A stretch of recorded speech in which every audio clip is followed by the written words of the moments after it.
God, this is so cool. I know they put so much effort in. Joe is jealous. He hates how minimal effort I put into our podcast. Yeah, dude, you did. I designed all the logos. I have offered to help, but you won't let me. No, you're the talent. You're here for your looks and your talent. Okay. You have for the also looks on the podcast. you have yet to give me the password to the YouTube channel.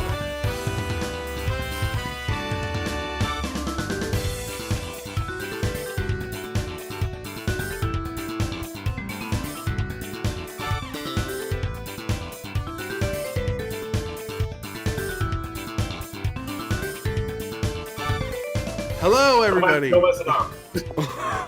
We're keeping that. You know what? Whatever. Welcome to a brand new steaming hot edition of Cup of Joe's. I'm your host, Joe Brown, joined by my best friend, Joe Perry, and this is episode 49 of our beloved podcast, and we're bringing on one of our friends from Bypass the Mainframe, Art.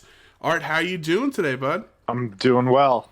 Thanks for having me. Yeah, thanks for coming on. So Art and I are co-workers. We've known each other for around a year, and if you want to talk about your channel here, Bypass the Mainframe, you guys have a lot of fun comedy going on.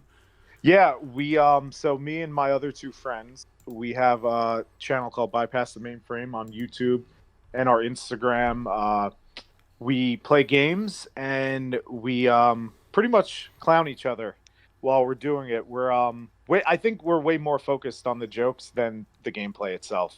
If I have anything to say about it, I would agree on that. None of us are good, particularly at any video games. So we all take turns, and we kind of just break on each other, and we cut the jokes, and that's about it. We got a lot of plans in the future, but you can check out what we have. Bypass the Mainframe. And check us out. And again, thanks for having me. Yeah, and I'm ready to rock, dude. All right. Well, we have a full slate for you today here, as we're gonna have a lot of topics. But I do want to just talk about your channel a little more because one of your co-workers there, Mace, I've known for quite a few years now. Absolutely. I don't know Seer. He seems like a nice guy. Yeah. I like the chemistry that you guys have, and I like the effort that you put into your videos. Like you can zoom in on Mason's face, or you guys have you in the bottom left corner in the camera, and like the gameplay looks very crisp. So like you guys put a lot of effort into it. Yeah, no, I appreciate it. We do. So it's nice to hear. I also want to say, since Mason, I'm pretty sure he's going to listen to this episode. So definitely, I am one of the biggest Mason fans on the planet because he's been very good to me. Like, we've worked together for 3 years. Whenever I had issues, like, he always had my back, even when he didn't even need to. Like, but I would say there are only two bigger Mason fans in the world than me. One of them is Mason himself, Sure. And the second is my mom, because my mom loves Mason. We were at a work function one day, and Mason's family sat with my family, and we had great time at lunch. So now, whenever I had any problems at work, she'd be, "Oh, why don't you ask Mason?" Or Mason go, "Or what's Mason up to?" So those are the only two people who like Mason more than me. Mason and my mom. Yeah, I'm a big fan, but I don't know if I'm that big of a fan. All right. And Oh, no, go ahead. Yeah, I'm sorry. No, I wasn't going to say anything. I'm sorry. Go ahead. Okay, cool. Don't apologize. Just yes. What is it? What do they always, coaches say? Don't say sorry. Just be better. But you're already perfect, Art. Right, Don't worry. I will be better going forward. So we're actually. I didn't know, but you have trumped me. You've surpassed all of my skill and talent in Marvel Ultimate Alliance 3, and we talked about that last week on the podcast. And like you cleaned house on that game, so we wanted you to talk about your experiences with Ultimate Alliance 3 also. I played a lot of Ultimate Alliance 3. I was looking for something to really fill the hole of Marvel Heroes that it left with me. That game being canceled broke my heart, and so I did everything in Alliance. I did all the Infinity Rifts. I got everyone to level 100. I think I went through every difficulty, and in the end, the game, it's good, it's a good game. I enjoyed it, but there's a ton of issues in it. I think the ISO system, is really bad. The way they order it, the Oh yeah, with all the UI colors and upgrades and yeah, stuff. it's Yeah. really bad. The UI on it, where you have to like the wording, the explanation scrolls.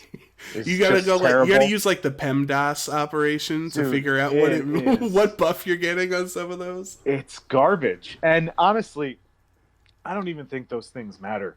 Like I've done a lot of different configurations, like trying to get my Thor to like just smash everyone, and it really doesn't matter. If you just get to level 100, you're just doing crazy damage regardless.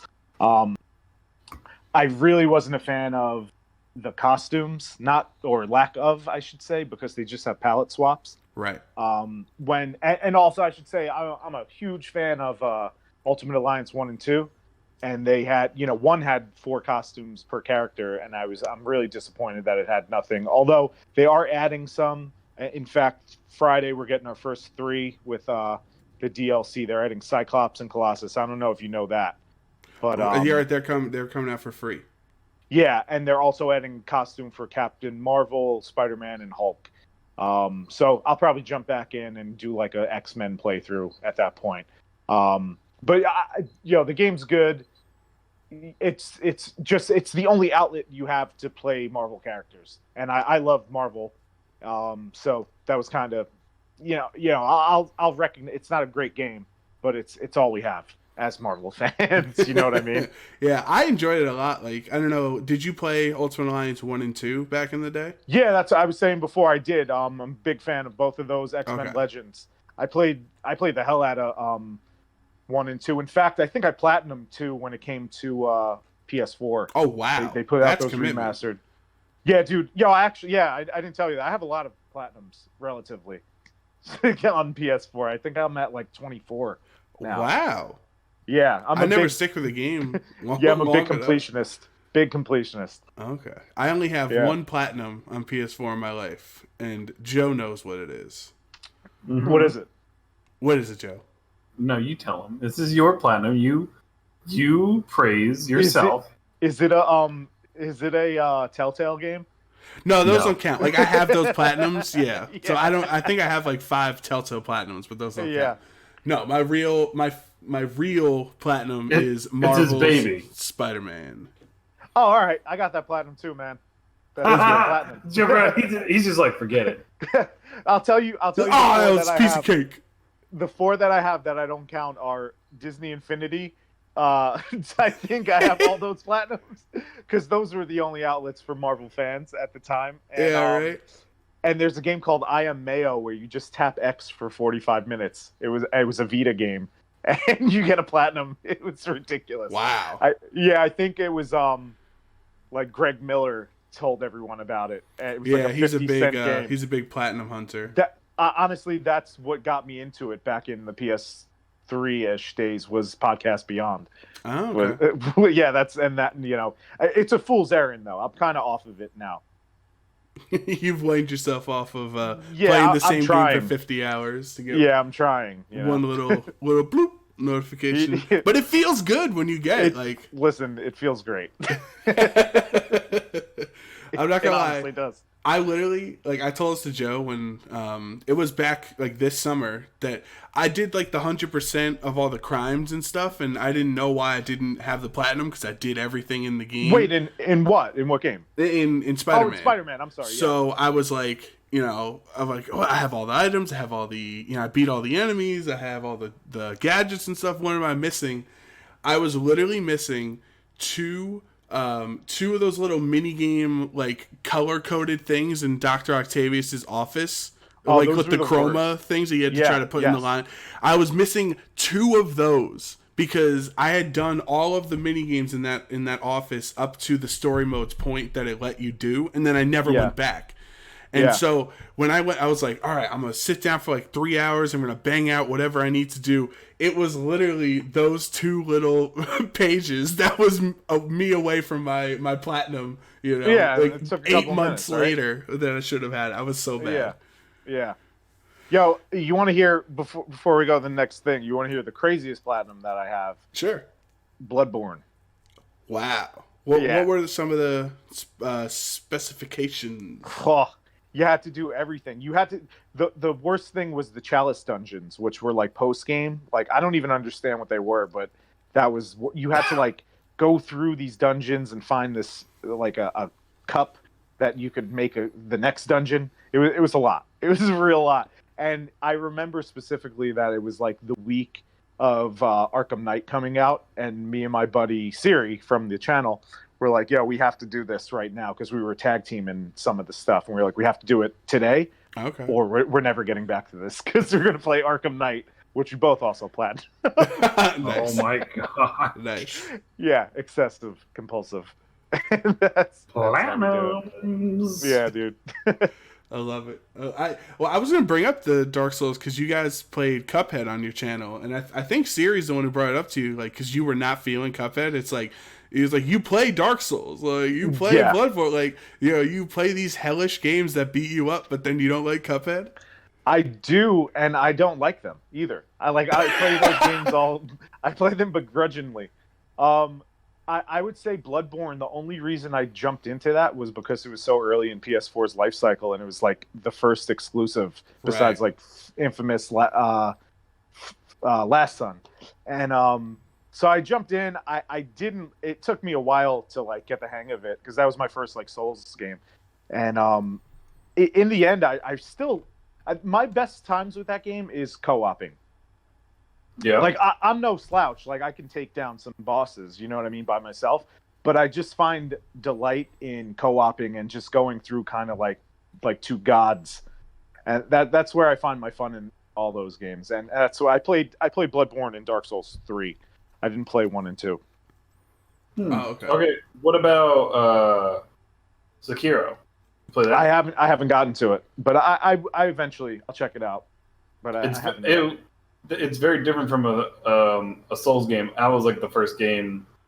Well, no, I guess I played Bloodborne, but I played that when I beat it, and I was like, "This is a really fun game." But it's yeah, also, you liked it? Yeah, I liked it. Cool. I would never even try to play those type of games. It's just not for me. It's like a glutton for punishment kind of thing. They're but it does feel good when you do beat a thing. Yeah, it does that much. It definitely does. But it's just like it's kind of like how much time do you have? You know? Enough. That's all you need is enough. Sure. Yeah, in this world, it's just there's not enough time to play every game. So, sitting there beating my head against the wall for 6 hours to beat one boss, it doesn't sound ideal to me. First off, 6 hours, Joseph Brown. I gotta get good. Is that what you're saying? Get good, Joe. The old double G. All right, so let's move on to our next topic here, staying in the Marvel sphere, and that's our good friend Spider-Man. Who, Joe, I tell you every week we talk about Spider-Man on this podcast. Like we should just make a Spider-Man podcast. That's because you love Spider-Man. That's like your favorite thing is Spider-Man. Sorry, I apologize that I'm interested in my passions. The only reason I know so much about Spider-Man is because of you. Through osmosis. Yeah, through osmosis of just sitting here and talking with you about it. So anyway, have you guys seen... that's good. Maybe that's what we'll call our podcast. Have you seen Spider-Man Far From Home yet? I have. Joe?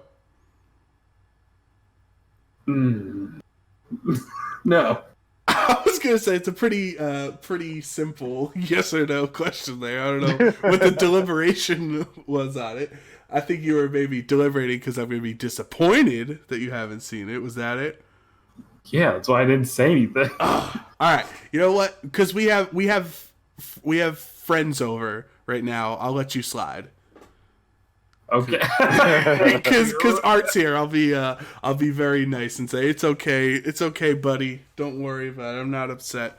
Yeah, usually this conversation would happen before the podcast, and there would be some things that Joe Brown would not want other people to hear him say. You're not wrong. So Spider-Man, Joe has not seen Far From Home, and it looks like he's not going to see any more MCU Spider-Man movies because Sony and Disney are going through a breakup right now over the rights to the Spider-Man franchise for films, and Sony has backed out of their agreement with Disney, and Spider-Man is no longer appearing in the MCU films.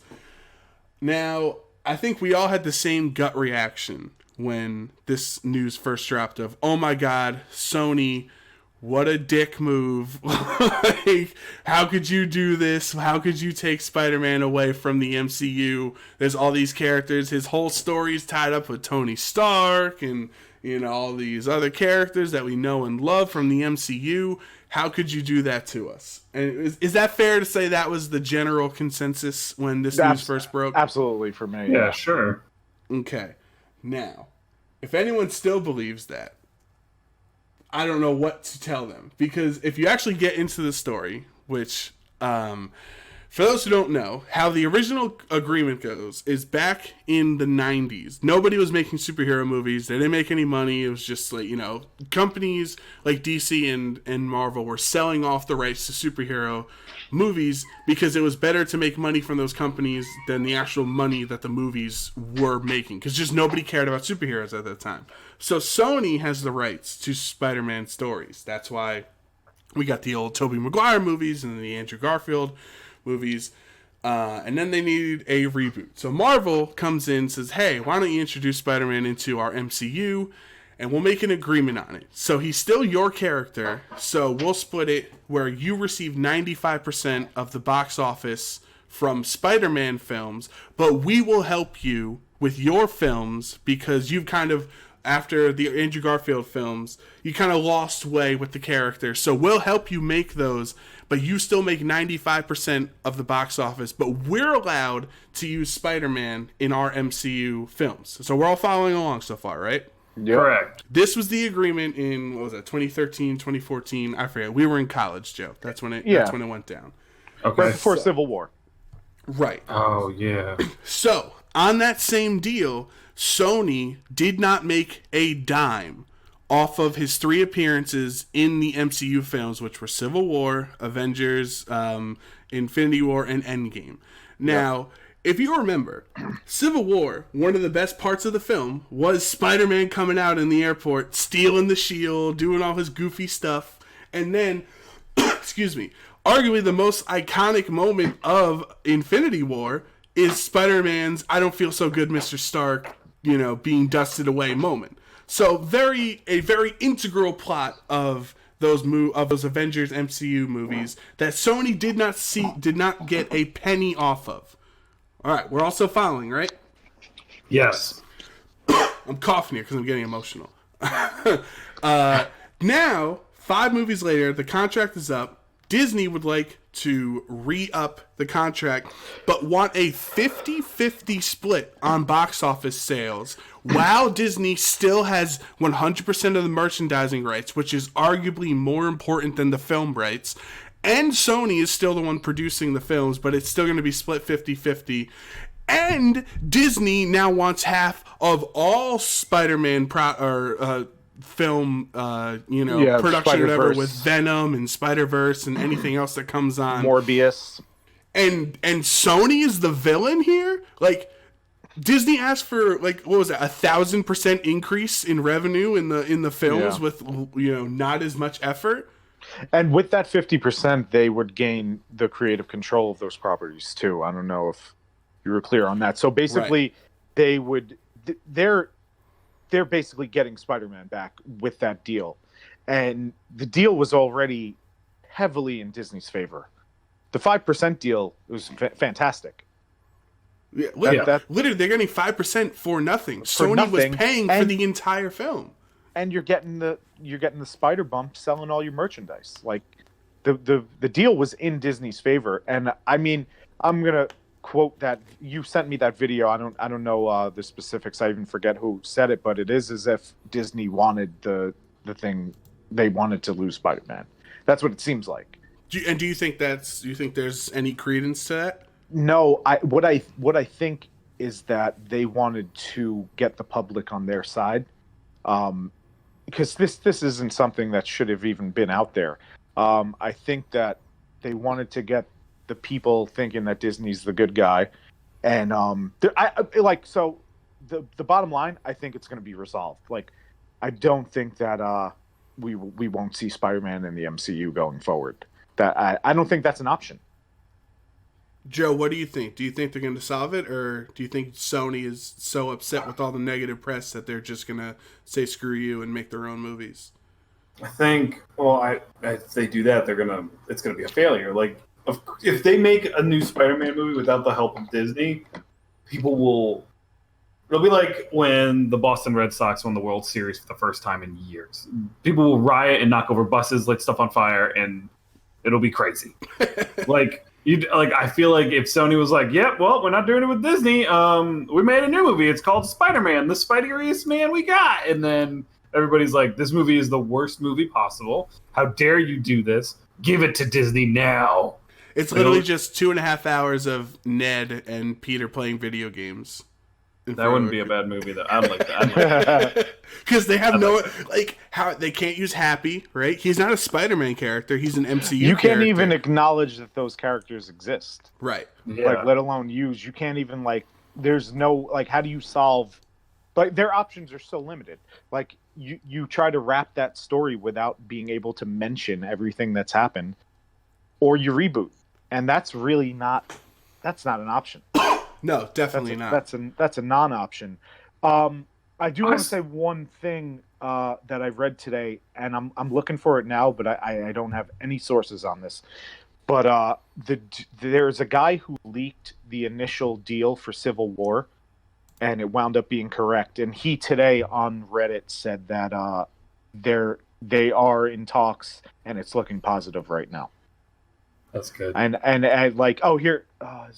Well, I remember there were in that report, in that video that I sent you, the Sony said, or the report is Sony came back with them at 70-30, which is like, that's ridiculous. so reasonable. Yeah. Like, they're even giving so much ground on that, and Disney still said no to that. Like, but all these sheep who think that boycott Sony, we have to storm their head office like Area 51 to get Spider-Man back. Like, I just don't get how people can't think critically. I know it's the world we live in where all you see is a headline and you only read things that, like, you believe in already.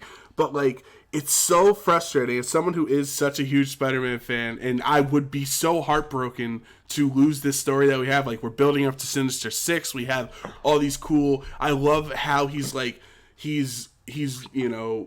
into the Marvel Cinematic Universe, but still like kind of his own friendly neighborhood storyline. Like, he's not too attached to the rest of the stories except for the big crossover movies. Like, I love where the character is at right now, and I would be so upset if we lose it. But at the same time, like, I also fully support Sony in this situation, because as if Disney doesn't own everything on the planet already, like, how much money is enough is the question. When you have 100% revenue on all merchandise of Spider-Man, when you used the character for 0 cents in 3 movies where he was, I guess he wasn't important in Endgame, but 2 of the 3 he was an integral character, and some of the most iconic moments in those films, you got to use the rights to that character for nothing, and now you want it 50-50? Like, how is there no outrage on Disney for their corporate greed that is just unreasonable? I think it's a strong arm tactic to get control of the whole Spider-Verse. To get the public on their side, kind of thing. Yeah. Because that's what they ultimately want. Because all those other characters. They want Venom. They want Doc Ock. They want, because everybody comes with that bag. Yeah, but the worst part about Venom was that Spider-Man wasn't in it. So, like, I know, and that movie, I don't know how you feel about it, but it did well. It was decent. Well, I would say it was a fine movie, but it was a bad Spider-Man movie because there was no Spider-Man. Are we talking about Venom? I thought it was real bad, regardless. But I liked Venom. I think it was fine. It was fine. I had fun. First off, they didn't say Spider-Man, aka Venom. It was just Venom. He couldn't even have the logo on his chest. Yeah, I guess you're right with that one. That is correct. It's like, let's make a Lex Luthor movie and not mention Superman once, Well, because everybody knows Lex Luthor's like side hustle is him just like selling stuff down at the flea market. Like, you can make a whole movie about that. About haggling people. Yeah, he's like, listen, No, $350. I made this ray beam with my own hands. He is classically a good haggler Yeah, in all across all media. I'll give you $2 for it. What? I made this with my hands. It will kill people. $2. Fine. I do have a quote from Tom Holland, though, in this article. It says, because he was at D23 promoting his Pixar film Onward, co-starring Chris Pratt. I've been meaning to see what he has said about that because I keep seeing these clickbait ads with like exactly. Tom Holland speaks out finally, and he's got like he really So I did the hard work for you, Joe. I actually clicked on the clickbait, and it says, "It's been 5 amazing years. I've had the time of my life. Who knows what the future holds? But all I know is that I'm going to continue playing Spider-Man and having the time of my life. It's going to be so fun, however we choose to do it. The future of Spider-Man will be different, but it will be equally as awesome and amazing, and we'll find new ways to make it even cooler." Hey, Tom Holland, I love you. I know you're a listener of our podcast, but you are. So it's Art, it's Mason, and Tom Holland. Tom Holland, that's the three biggest listeners. I also was told that Tom Holland unfollowed Sony on Twitter and their Instagram. I did hear about that too. Did you hear that? I did hear about that. And you want to hear more in the new segment, Tom Holland news. The director for Uncharted left that movie, so that's back in the air, and that's Tom Holland's attached to that. So what a week for Tom Holland. Yeah, but also he's being compared to Nathan Drake. Like he should be complimented just for the comparison, even if that movie never gets made. Like that Tom Holland, little 5'7" British boy, is Nathan Drake. Come on, I know. man. I'm not into it at all. But I just say you leave that alone for a sidebar, real quick. Yes. You just let that game be itself. Like nothing's ever going to compare. I think you could make a movie. You just got to look like Nathan Drake. Yeah, you got to cast Nathan Fillion, which they're not willing. Well, he's also 50 years old now. If they did it 12 years ago. Did you ever see the fan film with him? No. Oh yes, my God! You should watch that tonight. As soon as we're done with this, watch the Nathan Fillion Uncharted fan film, and it'll be enough for you. I know, since we're on the topic of Spider-Man, before we move on, I would like to bring up another quote from another cool person, which was me, on your Bypass the Mainframe Spider-Man Maximum Carnage Play video. So what I like to do, because I know Art and Mason, since we're coworkers, I like to comment on their videos and just do funny things, usually attacking Mason just because he can handle it. So they're, Mason with his classic antagonist or devil's advocate lifestyle that he lives. Like he doesn't like Mike Trout. Don't ask him about Mike Trout. Who's Mike Trout? He's the best player in baseball, but not according to Mason in Major League Baseball. So I made a comment on your Spider-Man video, and I said, "We all know damn well that if Spider-Man was real, Mason would be subscribed to J. Jonah Jameson's podcast about hating Spider-Man, and he thinks the real superheroes are the single mothers of the world raising their children in all the carnage Spider-Man creates." And then Mason replies, "I mean, you're not wrong." He's not. He's absolutely not. Oh my gosh. Mason would totally back J. Jonah Jameson on Patreon. Like 100%. He would hate Spider-Man. Yeah. I think that's such a weird. You know what I noticed with your channel, Art? Wait, yeah, what's that? When the Aladdin movie was coming out, you played the Aladdin game. And then when the Spider-Man movie was coming out, you played a Spider-Man game. And then when the Lion King movie came out, you played a Lion King game. I see the marketing. It really sounds like a good idea. I see the marketing. I see through the veil. Wait till you see when Cats the Musical, the movie comes out. Oh my God. What will we play next? I'm very excited for that. Yeah, be on the lookout. All right, so I'm on the prowl for it. next. Oh, nice one, Joe. That was good. Next story, Joe. You're gonna handle this one. Mm-hmm. So go for it. Are you gonna lead me into it? Hey, Art, have you ever heard of Fortnite? I sure have. Hey, Art, have you ever heard of Borderlands? I sure have. Hey, Joe, what is the connection these two name brand video games currently share? Well, I'll tell you something, Joe Brown. They're doing something I don't like.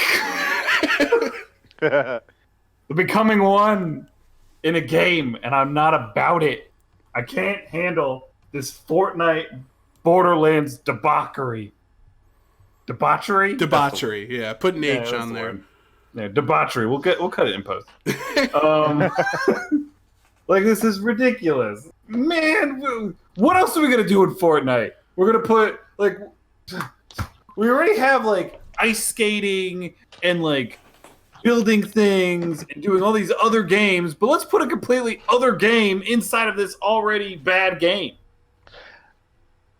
Borderlands. Don't ruin my fun with Borderlands. This is my game. What are they doing exactly? Are they doing could like you actually tell us what's happening, Joe? Yeah, I'm going to. Just let me do my thing, man.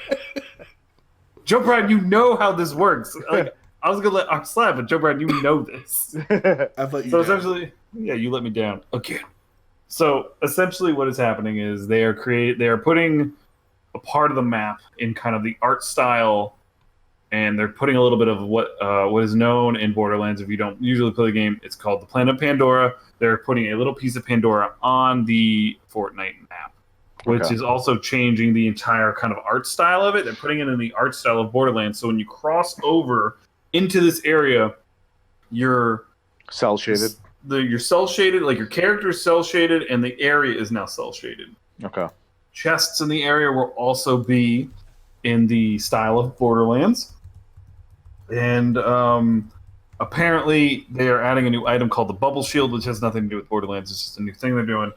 But yeah, they're kind of just adding a little bit of flair because, you know, like Borderlands is now exclusively on the Epic Store for right now. I believe that, so from what I think I read, is Borderlands 3 will come out on September 13th on the Epic Game Store, and then it will come out on Steam maybe in April. They haven't decided if they're going to do that yet, which is a large gap, which is whatever. But at the same time, like going into a little bit of what happened with that is that Gearbox said that we're going to put it on the Epic Game Store exclusively for the moment, and then all of this backlash came from people on Steam, to which then they like were what was it? They were rating Borderlands 1 and Borderlands 2 like poorly on Steam to like bring down their scores just because of Borderlands 3, having nothing to do with the game, where Steam had to create a whole new like rule system based on how you rate a game. It has to be about the game. It can't be about anything else. Yeah. Like, so they had to do that whole thing. Review bot. It's so stupid. Like, Yeah. oh, this game's a 0 because it has microtransactions. Like, okay, but did you play the game? No. Submit review. It's like, how? What? Come on, man. Stop being a child. Yeah, pretty much. And then, so that's like the whole thing. And then even like after all that happened, the head of Gearbox was like, you know, just because of the way you guys are reacting, I don't even know if I ever want to bring it to Steam, because this is not what like a community I want being involved with this. If you guys are just going to do this, Yeah. and that caused an even bigger kind of like uprise. And they've been talking back and forth about bringing it to Steam eventually, but fans nowadays are like the worst. Yes. People are the worst. Like, I heard it was coming to the Epic Game Store. I was like, okay, and I pre-ordered the game anyway. Whatever. I want to play the game. Give it to me. Yeah, people get so up in arms about games going to the Epic, and they're like there was one thing where it was like, oh, but when this Kickstarter launched, you said we would get a Steam code, and now that you're exclusive to the Epic Game Store, you lied, so I'm suing you. It's like, but like when the Kickstarter happened 5 years ago for whatever indie game, Epic Game Store didn't exist yet, so like there was no exclusive contract or whatever for like. So like people are just frustrating to deal with, especially when you're like an entitled jerk.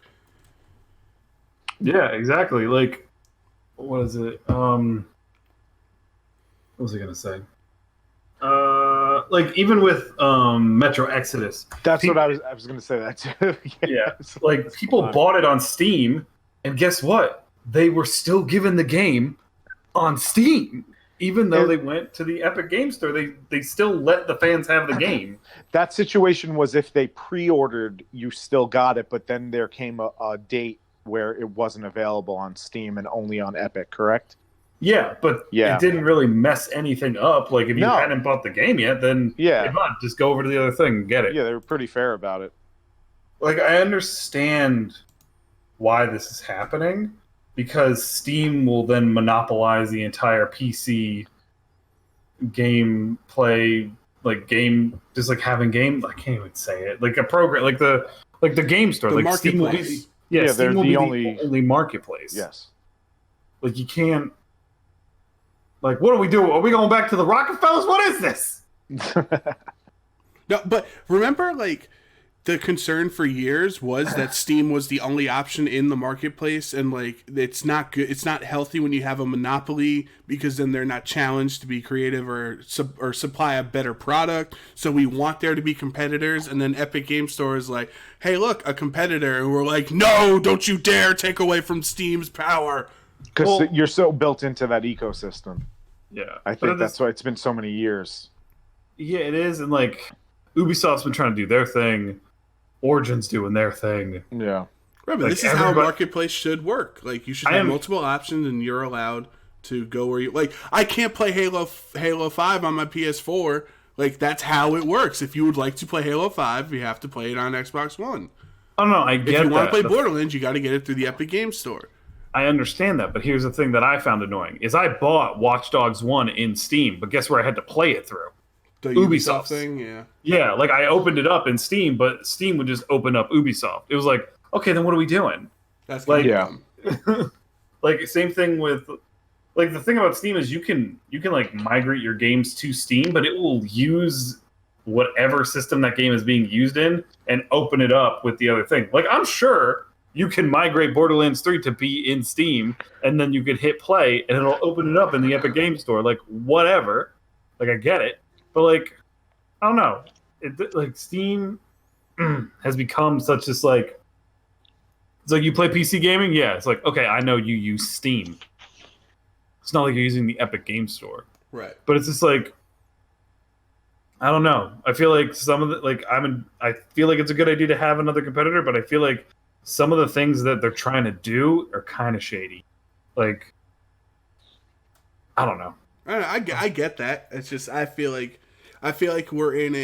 we have a healthier marketplace with more options. But here's the thing that I feel, Joe Brown. Like you used this before. It's like you said, if I want to play Halo 5, I have to have an Xbox 360, right? Xbox One. Or Xbox, yeah, you know what I mean. Yeah. I've got to have an Xbox product, or a Microsoft product. So essentially, what this is doing, it's not really kind of doing that. It's more like, oh, I want to play Borderlands on the PC. It's like, okay, well, I just need to use the Epic Game Store to do it, not get a whole other system. Like that's kind of like, I don't know. I get what you're saying. It gets a little confusing sometimes when you kind of like fall into this hole of like, who's right, who's wrong? Do we need something else to do this? Like the whole thing about playing on PC is not to have exclusives for anything. It's like, okay, I can play it on my PC. Like I could play it. But like adding this like Epic Store and the Steam Store and the Ubisoft Store and the Origin Store and the Bethesda Store and the Blizzard Store and the whatever store. The Jerk Store. Like it gets to be too much. It's like how many different launchers do I need to have to play video games on my computer? Like why do I have to have 5? That's a very valid point, Joe. It's becoming the launchers or the clients are becoming saturated, and I would agree with you there. Like look, I'm looking at my desktop right now. I will name you all of the launchers that I have on my desktop. I have the Oculus Rift launcher, which, okay, that is needed for what I needed to do for it. I have Origin. I have GOG Galaxy. I have Uplay. I have Bethesda. I have Epic. I have Battle.net. I've got Steam. I've got, like, it's literally all of them, like, on my desktop, so I can play certain games because they decided to throw them into different areas. It's just like, it's just too much. And plus, these games take up enough space as it is. Now I need to take up more space with a new launcher. It's just like, I don't know what to tell you, Joe. I don't think there's a solution. There is none. And I don't know how we got here. Because EA's not going to be like, all right, we'll close ours down and just let Steam, handle it. Or Ubisoft or whoever. Like, Well, does EA have one? What's EA? Origins. Oh, that is Origins, yeah. I just know it's Origin. I don't even know who owns it. Yeah, I didn't realize that until you just said it. You got more clients than you can count. Yeah. But no, it sounds like it gets very overwhelming. It does, because it's like, too many. Like Control. Control doesn't come out on Steam for I don't know how long. I had to buy it through the Epic Game Store. Yeah. Oh, really? Yeah, I could not find it on Steam. I was like, where is this game? And I realized, I was like, wait, did I check the Epic Game Store? Because it's the next up-and-coming thing. What's next? You're going to put Control in my Fortnite? No! I can't have it. I have a question about that. Is the Borderlands thing timed, or is it for forever? Is it like to promote Borderlands? I don't really know. It didn't really say anything. It was just saying that it was just a part of the map now. I'm sure it'll only be there for the season. Yeah, because like the Avengers thing or something. Yeah, because I'm like sure I would think if you're a Borderlands fan, it's benefiting because it's going to get more eyes on Borderlands. You think of all the younger kids who just are starting with Fortnite, kind of. They're gonna see this, and maybe they'll jump into Borderlands. But here's the thing. Yeah. Like I understand trying to get like new people to play the game, but I don't want these poo-poo heads. I censored myself for you, Joe Brown. I appreciate it. These poo-poo heads coming from Fortnite and doing their stupid little dances and trying to play my game that I'm trying to have fun with. Like, I don't care that you're trying to shoot me. We're not trying to kill me. We're trying to kill this big baddie over here. Yeah, not shooting at me. This isn't Fortnite. I don't know.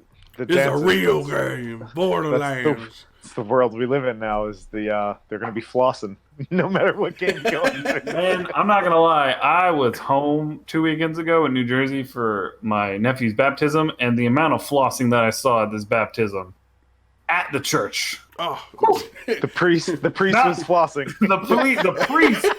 The priest was dabbing the babies into the baptism. That sounds like a pretty awesome baptism. And then the babies were flossing. It was unreal. I was like, "This is Christ's house. How do you do this?" All right, Lord, where are we dropping? Welcome back to Jersey. Where are we dropping? Where are we dropping the prayers today? Hey, Joseph. Thanks for letting me know you're in Jersey. I really appreciate that. I was in Jersey for all of 42 hours, Joe Bro. Yeah, I like babies. They're cool. Yeah, I know you like babies. They are cool. They're like little tiny humans, Oh my god. That was I hate myself, but when my cousin, my youngest cousin who had, she's like 12 now, like when she was first 1 year old or whatever, and I met her, I was like, oh my god, and like I saw her moving, and I was like, she's like a tiny person, and my sister goes, that's exactly what she is. And I was like, shut up, you know what I mean. No, I still don't understand what you mean. Because they're little, they don't walk as far as us. They don't, I don't know how to explain it. She's like a tiny person. Anyway, Art, you are a big fighting game fan. You're a connoisseur of the FGC. When you say connoisseur, do you go to the fighting orchards and kind of bask in the vines that these games grow on? Like, do you take a cup of fighting game juice and you just oaky? But yeah, Every October, me and my wife go to the fighting game patch. And we pick a fresh basket. Wake Up Sparking is so fresh this time of year. oh man, I can't wait to get those fighting game season donuts.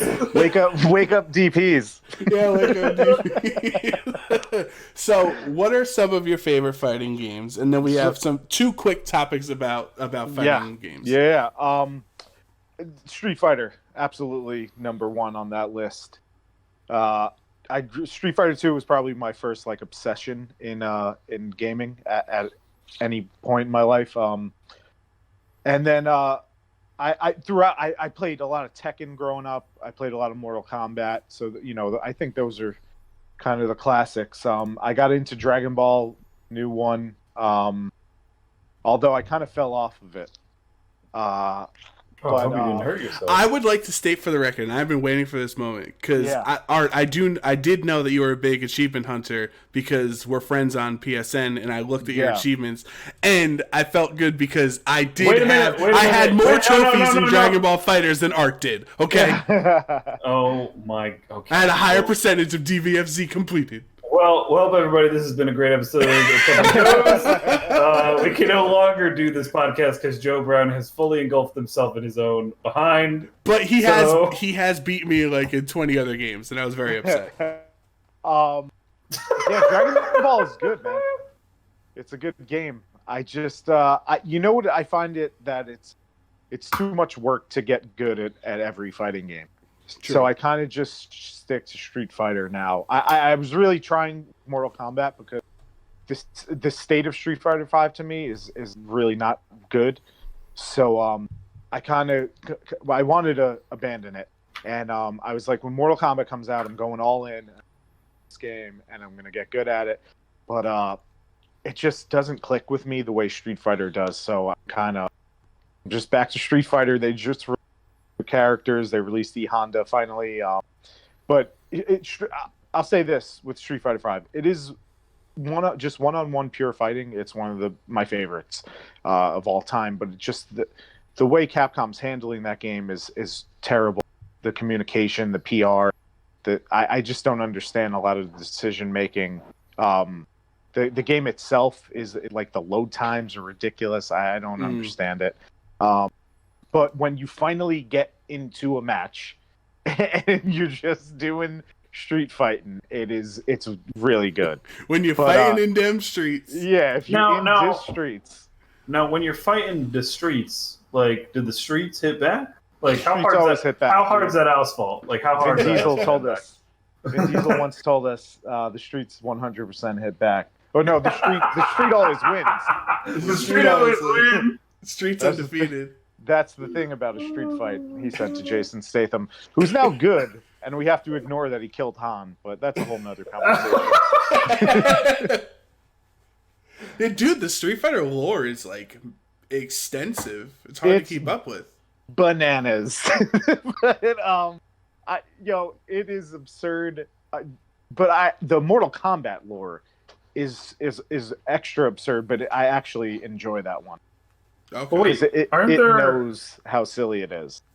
Yeah, I guess it's true. And I will just state that I'm a Guile loyalist. I was gonna say, I thought I remembered you saying you main Guile. So I do. You throw justice out one sonic boom at a time. I drop nuclear freedom on everybody. One thing, since we're talking about Guile, one thing that my friend Darnell does that I hate. So Darnell, my brother, and I, we were watching all the Star Wars films before Episode 8, like, getting pumped up for it. And this man, anytime a lightsaber was brought out and they're about to battle, he took his phone out and played the Guile theme. That's awesome. During the battles, every time. You know how many lightsaber fights there are in Star Wars, okay? Yeah, that's fantastic. I wish they were all set to And I was like, oh my God, stop. And then when we went to go see episode 8, I was like, I swear to If God, you play this in if the you theater, play Guile's theme in the middle of this movie, I will end you. you should have said, if you play it, this theater is going to erupt. Because it is the best. It's It would have been hype. arguably the best, most iconic video game songs ever. Second only to Ken's theme. All right, I mean, I'm sorry. For Ken's theme is second to Guile's. Yes, Oh my yes, god! yes. I had to look up what his theme was, and I played it, and I immediately knew the thing. Exactly. Yeah. Yes, Guile is the best. But so we have 2 quick topics here. One is on Dragon Ball FighterZ, and one is on Smash Ultimate. Because you're a big fighting game guy. So Sonic Fox a couple weeks ago made a tweet that I thought was pretty interesting to have a discussion about. Excuse me. You know, I'm not some top level DBFZ player. Like, I can hardly get combos, you know, laddering correctly. And I know you're not, you know, the craziest into it, but I enjoy watching a lot of DBFZ. Like, me as too, many me tournaments too. as I can. Definitely do. Like, Evo was pretty much the only game I watched all of Friday and Saturday. Like, I was just glued to it. Yeah. So Sonic Fox, for those who don't know, is one of the best Dragon Ball FighterZ players in the world. He won Evo in 2018. He's, you know, known for being like one of the best fighting game players ever, especially in a lot, you know, like Mortal Kombat and Injustice and NetherRealm games. So he plays DBFZ, and a new character came out, which Joe and I accurately predicted, of GT Goku. We thought he was going to be in the game, and he's very tiny. And he's kind of busted, as many DLC characters are, to incentivize you to buy the DLC. So Sonic Fox made a tweet saying, as much as I love playing and using GT Goku, I also think he should be banned in DBFZ. And then he said, I'm unsure if I'm the only person that feels that way, so we should get the conversation going as a community. Don't get me wrong, I use him at like the highest level and have so much fun with the character, but like, damn, he's playing a different version of DBFZ at the moment. And then he said, how do you feel? And he tags Goichi and Fenrich and Kazunoko, some other players, to start a discussion on it. And then the other point that I'll have here is he says, I personally believe he single-handedly, as a character, destroys the meta of the game. I think until he gets nerfed, he shouldn't exist. So, Art, as you know, character bans do not happen very often in fighting games, and when they are, it's like a drastic reason. Like in your beloved Street Fighter, Akuma in which Street Fighter game? He's banned. Was it like Street Fighter 3 or something? I think like it's two turbo or like something, because he was super 2 turbo. He was possibly? a secret character. He wasn't meant to be played competitively. He's not balanced or whatever. But don't quote me on that. But right. So usually when there's a character ban in a game, it's for like drastic reasons like that. So what do you think about Sonic Fox's stance as one of the best players in the game, and a person who also has used the character to success? It's not like some salty, you know, mid-level player who doesn't like playing against it. Yeah. Like, he understands how good it is, and he uses it, and he still thinks it should be banned. So what do you think? Is he? Did he win tournaments with it? He got second at Evo with it. So I don't know if he won any of the tournaments up like before Evo, since he's been released in May. I'm sure he's won, or he's done well at certain events, but I know him and Goichi both had GT Goku on their team in the finals. And what are the Japanese guys? Well, Goichi's Japanese. He had GT Goku. No, but I'm saying in that tweet thread, did they? Oh, they didn't reply to it. Yeah. Huh. Well, I mean, if it depends, it's kind of up to the tournament guys. Until then, what are you going to do? Sonic Fox can make the. That's a good statement. He don't make the rules. No, yeah. So another player, Hook Gang God, if you know, he's on NRG. He says, I agree. Before he was put in the game, other team comps existed / were viable, but now that he's in it, it makes you look dumb not using him because of how broken he is and his assists are. But banning might be OD. I'm hoping he gets nerfed instead. Yeah, I mean, that would be my initial thing, is to nerf him. Maybe if he is that crazy, like, ban him until the nerf comes. But it's just hard to say without being like a tournament operator or something, you know what I mean? Or right. runs things. I think Because if you did Evo, like what more can you say? Yeah, I think where the worry comes in is like Arc Systems has said that they don't plan when they launched season 2 and launched Fidel and Jiren at the beginning of the year. Like that was their only planned balance patch for the year, and so I think a lot of people are worried because they've now introduced GT Goku and Janemba, and we have 2 other DLC characters who are using the who were not implemented when that balance patch was created in January. Yeah.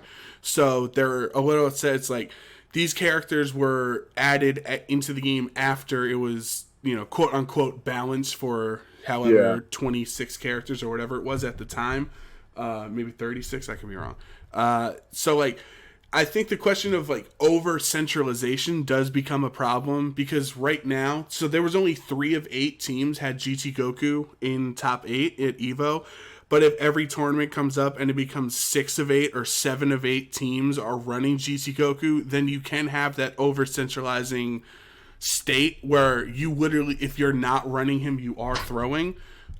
So right now we're not there, but like somebody like Fenrich, who's a Japanese player, and he was like the most loyal Cell ride or die player you could ever imagine. Like he's still, even at Evo, got top 8 running Bardock, Cell, Vegeta, and like, Cell's still a very strong character, but he did get nerfed. He used to be the best character. Now he's just a very good character, and it's like if Fenrich dropped his team that he's been playing for a year and a half to add GT Goku, and he's the most loyal player in the world to that composition, like I think we might have a problem on our hands. So, and he has added GT Goku apparently to his team. So like you're getting creeping close to that point, and I think maybe Sonic Fox, he might not be serious about the ban, but what this conversation did start was people now communicating about it and putting pressure on Arc Systems to release a new balance patch. Which I was going to say, I think that's what has to happen. Like, sure, you didn't plan on, but plans change, and it sounds like that's what has to happen. Especially if you want your game to be viable, community to be happy.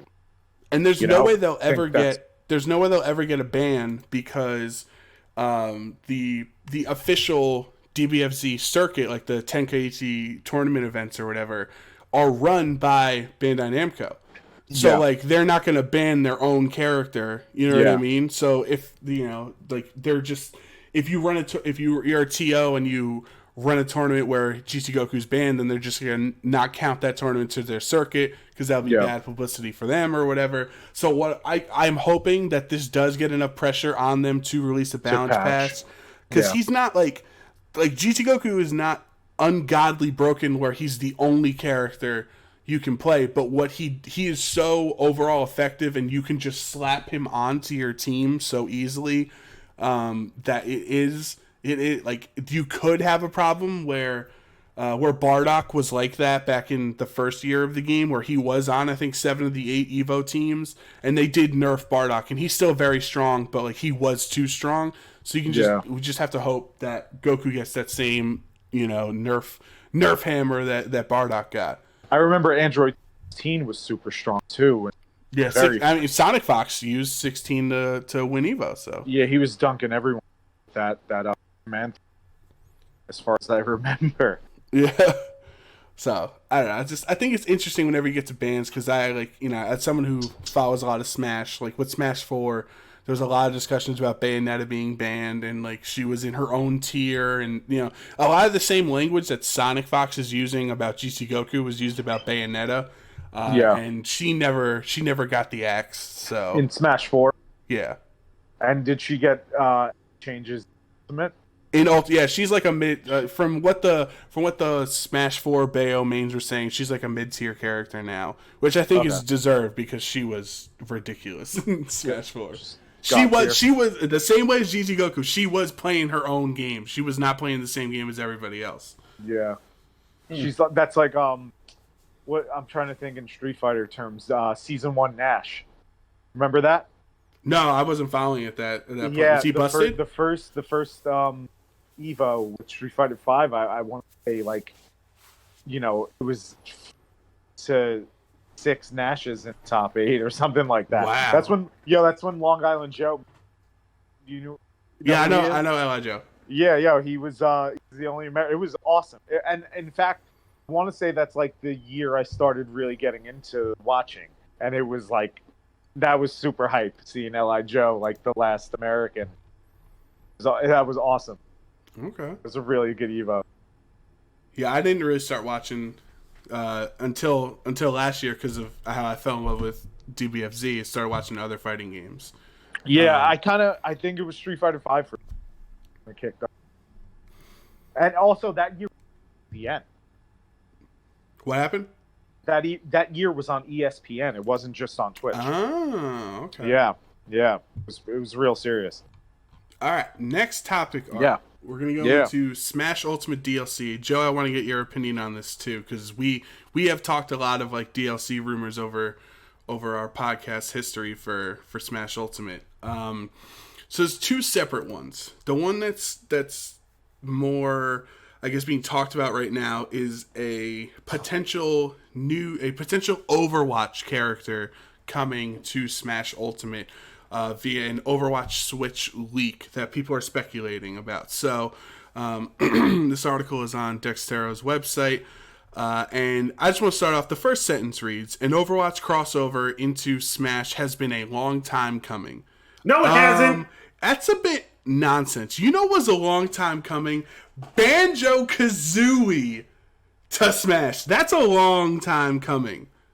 Overwatch character coming in. That's not a long time coming, Joe. I'm sorry. Yeah, that's absurd. I don't know who's like, that's a good idea. They're already in a game where they fight a bunch of people. Leave them alone. Ever since the release of Super Smash Bros. Ultimate, fans have been speculating about the porting over of fan favorites like Tracer. A rumor uncovered on 4chan on August 26th has only added fuel to the fire, with Keith the Human tweeting out his excitement at the possible addition to the roster. So, this leak, and I'll send you the tweet here. I'll post it in Discord if you guys want to see it. Comes from an anonymous person on 4chan, and it says September 12th, new Smash character reveal, female character, she's not a demanded character, and will disappoint and confuse a lot of people, that is all.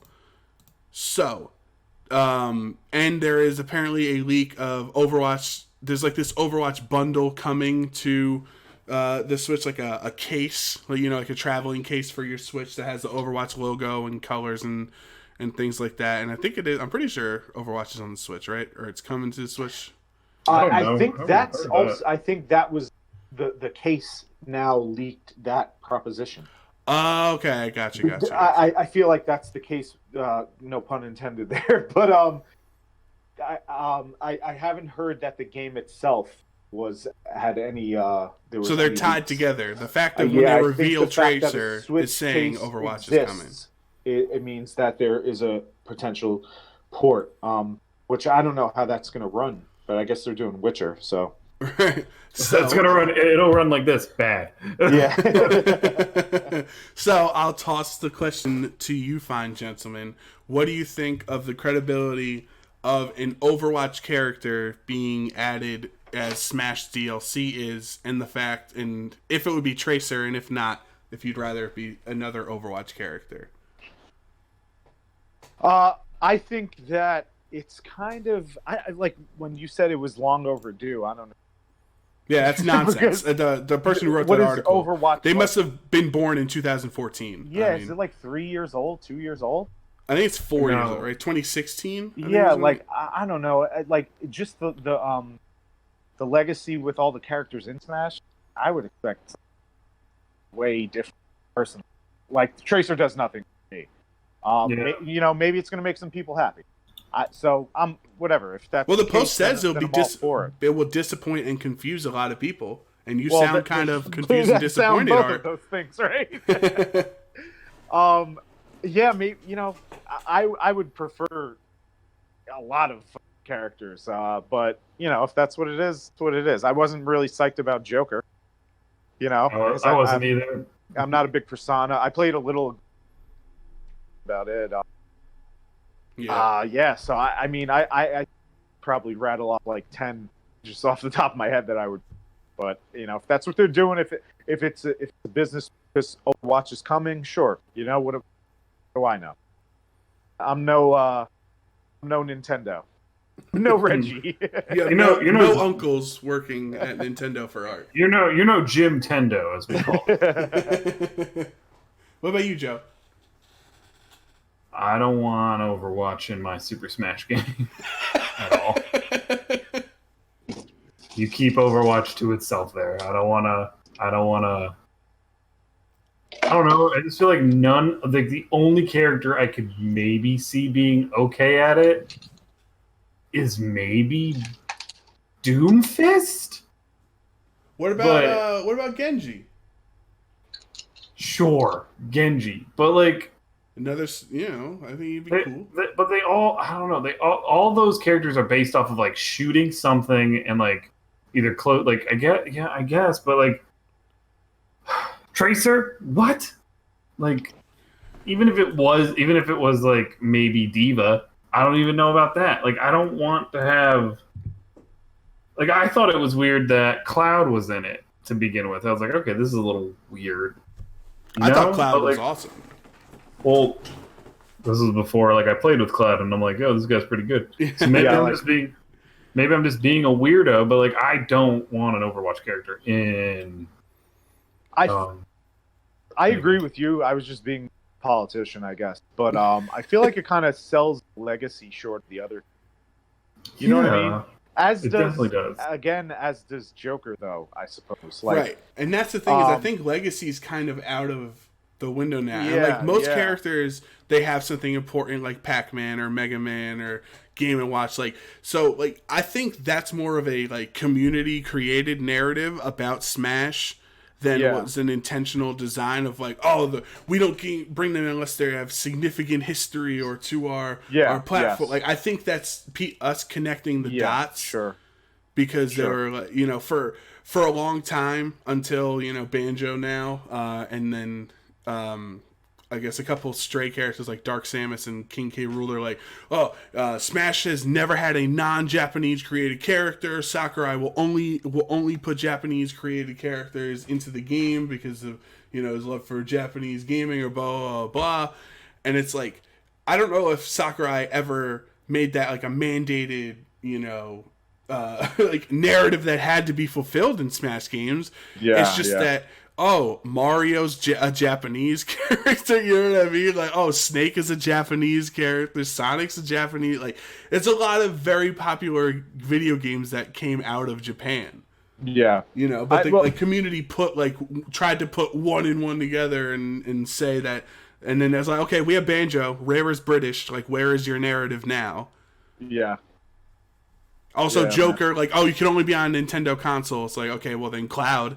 If Final Fantasy VII was on PlayStation, it's like, okay, but Final Fantasy was on Nintendo. Like, the goalpost keeps moving, and then it's it does. Okay, what about Joker? Like, Persona 5 is not on Nintendo. Like, Joker has never been on a Nintendo console. And it's like, Persona Switch? Was still in the.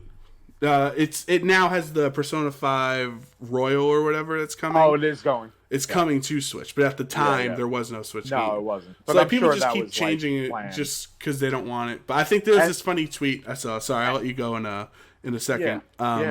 But talking about Tracer, and he says, people acting like Tracer and Smash would be a good decision, like the last time we let a woman in tights wielding guns in both hands and time manipulating abilities, plus a British accent and cheeky attitude didn't backfire hella hard.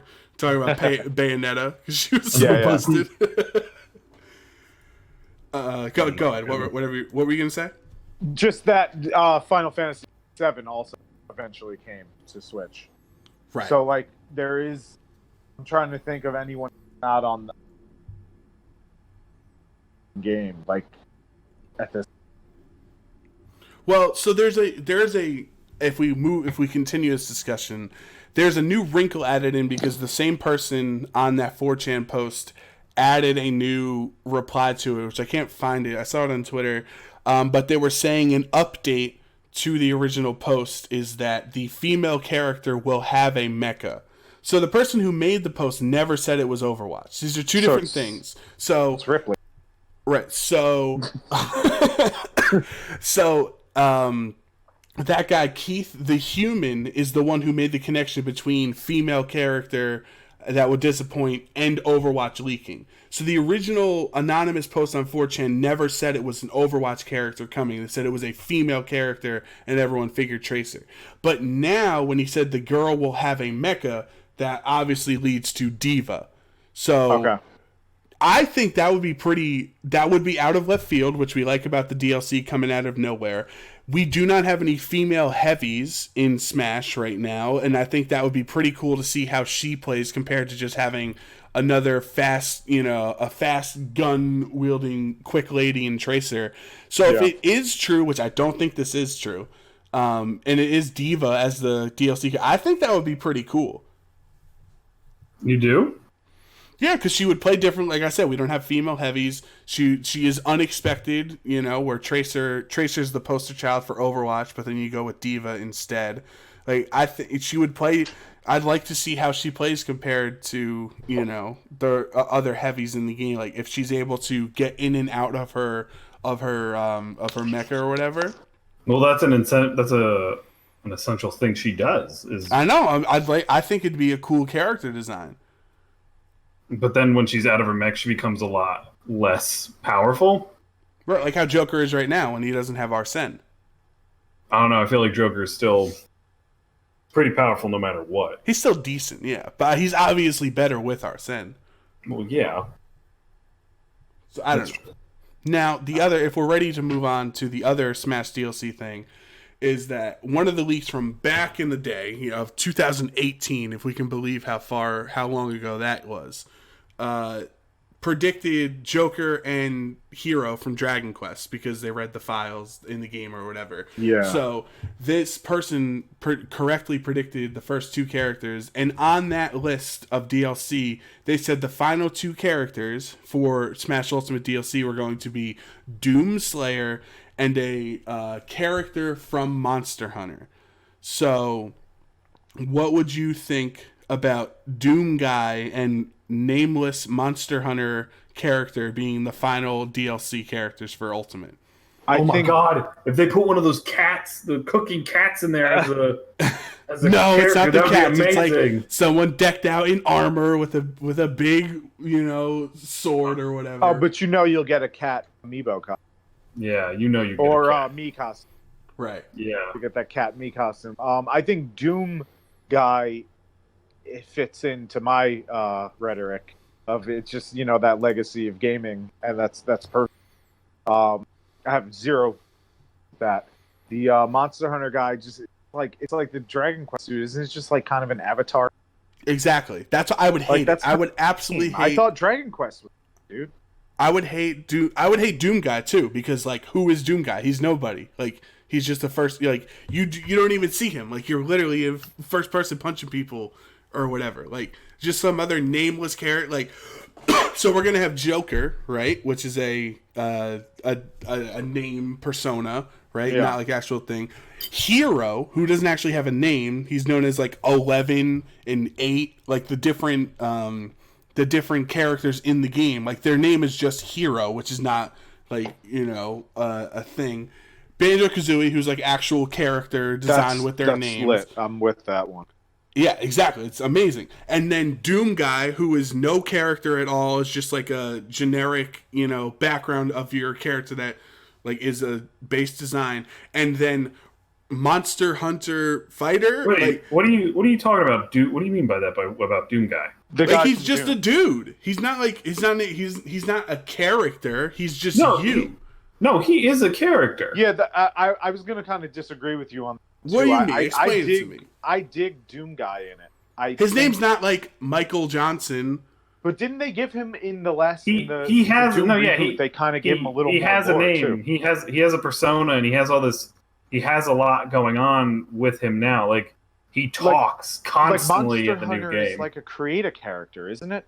Yes. Yeah, Monster Hunter is a creative character. And is Dragon Quest the same? Because I've never played, so I'm not. That I don't know. I don't know to the level you can customize them, but I'm pretty sure, like, at least in Dragon Quest 11, like the hero in Ultimate looks exactly like that guy. Like, it doesn't look like you can customize him.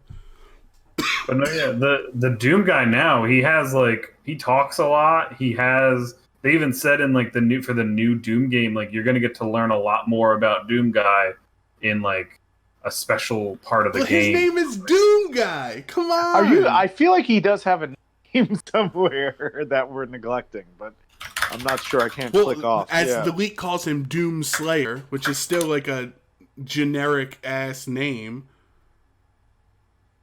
Yeah, well, I'm on board with the other two. I'm not. I would prefer, but the one thing about Doom Guy is the M-rated nature of that character in Smash. Well, yeah, that's what I like. That guy literally rips Murders people's hearts out. Everyone. Yeah, that was kind of like people wanted like Scorpion in there, from Mortal Kombat. It's kind of the same thing. So the only thing I would say is that kind of opened the floodgates for a Mortal Kombat character, which I think would be great. Now I'd be down for a Mortal Kombat character. I don't know. I feel like we're going too crossy with that one now. Dude, I don't want either. They put you could get Ryu versus Scorpion finally. There you Settle go. the score. I'm still waiting when they add Spider-Man into Ultimate, Joe. He is an unnamed character. Doom Guy is an unnamed Exactly. So some generic dude. We're gonna have 4 of the 5 DLC characters being like generic nameless heroes. Yeah, but the thing is, like, Doom Guy has been in every, like, it's like Mega Man. But his name is Mega Man. Yeah, but Doom Guy's name is Doom Guy. His mother did not name him Doom Guy. That's not true. We have no proof of that. We have birth certificate. We have no proof of that. Joe, he is also known as a Marine. Who would be cooler, Doom Guy or Master Chief? Neither one of them, because I don't want either one of them in that game. Well, you're not playing along very well. Exactly. I'm going to break the system for you, Joe Brown. I have yet to give my opinion about this before you started bouncing all that weird stuff out of your mouth. Well, go ahead, Joseph. I don't think Doom Guy should be in the game. Like, I don't like you said, he has such an M-rated style. Look, like even you were saying this, Joe Brown, that even Solid Snake is completely different than he is in his own game. Like, I feel like there would be you would have to change Doom Guy so much that it wouldn't be him. It wouldn't be good. I don't think so. I don't think it'd be good. Well, maybe we'll find out on September 12th. Maybe we'll find out next time on Dragon Ball Z. You never know. On Dragon Ball Z. Excuse me. Sorry, I keep coughing, guys. It's okay. Oh, sorry. I get so emotional talking about Smash Ultimate, Talking about Doom Guy. I can't wait until Banjo comes out. Like, I'm legitimate. I have not touched Smash in months, and I'm just gonna be in the lab with Joe. I'm gonna beat you up. Labbing about. Are you guys both pretty nasty at Smash? I'm okay. Say? Is it hard to say? I would say I'm only okay, like decent. Okay. I could beat Joe Brown. I could beat Joe Perrion also, No, you can't. You did it 3 times out of the 10 times we played. Okay. First of all, we're playing random characters, and that was like 2 days after Ultimate came out. So, oh my god. I don't know. Who do you main in Ultimate Art? King K. Rool. Although I would prefer to use Toon Link. That's my favorite, but he's just not viable like King K. Rool is. King K. Rool is one heavy boy. Dude, he's a monster. Yeah. I like that guy. So, I think Banjo's going to make the main rotation. But so my mains since Brawl have been Sheik and Pit, and now Dark Pit, because in Smash 4 I liked him more, and in Ultimate I like his side of me more than regular Pit. So like, those are my two go-tos are Sheik and Dark Pit, and I'm really hoping that Banjo makes the cut. Yeah, that would be nice. I forget who Joe. He plays Duck Hunt. Joe's that's the thing. He cheeses me out with Duck Hunt. He's like, "Oh, I'm better than you." Like, I don't know how to play against Duck Hunt. First off, I've changed to King K. Rool, Link, and what's my other character? Toon Link. Your Link is pretty solid. I'll give you that. You know who I wish was in Smash Ultimate? Who's that? Guile. Oh my god. All right, we have one last segment, but we're gonna take a quick break here. I got to refill on water because my throat is killing me. But Art, don't go anywhere. Gonna lock you down to your seat. We will be right back in a second here on Cup of Joe's. All right, cool. And welcome back, everybody. That was a lot quicker break for you than it was for us, but I really needed a drink for my throat there. So we have one last segment with our friend Art again from Bypass the Mainframe, and I was watching the Kind of Funny Games cast, and they had this website, or they had this article on the website called levelskip.com, 50 fun video game related questions to ask a friend. And what I want you to do, Joe and I'm going to answer it also, is I'm going to ask the questions, and the first thing that pops into your head, you just go with it. So they're just, generic questions about video games. Obviously, we've been playing our entire lives, so you should probably have answers for most of these things. Don't think of what's the right answer. Don't think of what you want people to think you like or whatever. Just first thing that comes to your head, go with that game. All right? Okay. Yeah. Because this is how we get to know Art better. And then I'm actually interested to see how some of Joe's answers are in this in this also. So, we're ready? Yep. Yeah. And anyone listening along, you can play along with yourself at home. Just answer it out to your own computer. But question 1: what's your favorite video game of all time? Joe Brown? Kingdom Hearts 2. I would say BioShock. Metal Gear Solid 1. Okay. PS1. And we don't have to if you just want to say it, we don't have to go in order or anything like that. Yeah. Just whoever it speaks to first. Okay. What's a game you thought you'd like but actually hated? Oh, wow. I will go first with Red Dead Redemption 2. How dare you? Yeah, I know you're a fan of that one. Oh my god, I could not be more let down. I don't know.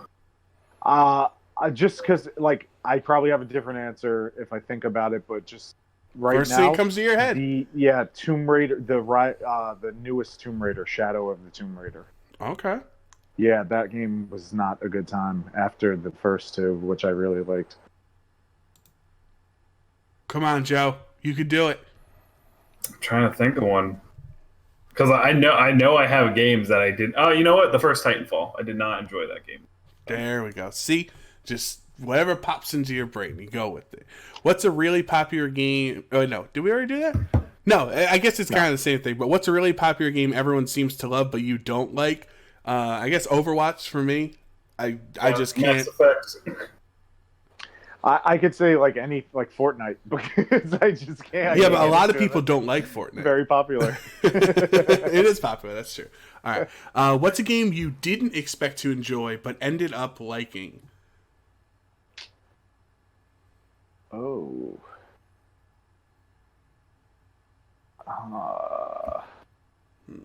I do have this. Where is it? It's in my games right now. You're going through the catalog? No, I know what it is. I know the game. I just don't remember what it's called. In Night in the Woods. Okay. Celeste. I didn't think I was gonna like Celeste, but I did. I could say the Souls series. But I'm still not completely sold on Yeah. it. I didn't expect to like them, and I did play a lot of it and have had relative fun with the series. What game have you spent the most amount of hours on? Ugh. Ugh. Probably Red Dead 2, man. Really? Yeah, Red Dead 2 or Metal Gear Solid. I know I'm in the 200 mark with those. I want to add. Okay, yeah, I was gonna say I want times that we spent with this. Joe Brown, what's yours? This is so tough because it has to be a Pokemon of some type. Like, can I use the whole series, or does it have to be a specific game? I'd say specific game because that's kind of like I know I put at least 250 hours into Pokemon Y on 3DS. there you go. Can I give an honorable mention that Sure. is very surprising? So you can. Ultimate Alliance 3. Oh, Yeah. bleep out that curse, but No, dude, we're keeping when we were looking at the Switch times when Mace first got it, and I had 85 hours in like the first week. So That's awesome. I love it. yeah, it's actually embarrassing, but Mine is PlayerUnknown's Battlegrounds with a total of 631 hours. Wow, that's impressive. yeah. You know, So, what's funny is every time we talk about PUBG, that number gets larger and larger, and I still get shocked every time. But it only makes sense. It's only going to go up over time. But I'm Yeah, still yeah. surprised every time it gets bigger. Do you want to know the last time I played PUBG? I can tell you because I have it on my Sure. Steam account. It was Yesterday? May of this year, the Wow. 23rd. Wow, It's been a while. you're a changed man since then. Yeah. I wonder what happened on May 24th to make you never play PUBG again. Apex Legends came out, I think. All right, this is a weird one. If you had to marry the last video game character you played, who would it be? wait, can you repeat that? I'm sorry. If you had to marry the last video game character you played, who would it be? So what was the last game you played? Arthur Morgan. It would have to be my dude And from Destiny. And I want to clarify, I would have no issue. I mean, I played Teamfight Tactics earlier today, so like the League of Legends summoner, I guess that's who I am, right? I don't know. Yeah, because you weren't playing League, so you weren't playing your particular character. So Right. Well, I mean, I did play Fire Emblem last night, so I could say Byleth, the main character. but that wasn't your main. That wasn't the last game you played, though, Joe Brown. Don't cheat. That's true. That's true. If you had to live in the world of the last game you played, what would it be? I don't know why this is different, but so I It'd guess be my different. world is the League of Legends world. Yes. The Red Dead Redemption world. That's a rough League, one. the Destiny world. Oh, that would be a fun one. I'm jealous. Have you ever had a crush on a video game character? Definitely. And I'm gonna add, if so, who? Tifa Lockhart, Ooh. Final Fantasy VII. I don't know. I don't think I have. I have. You wanna know who?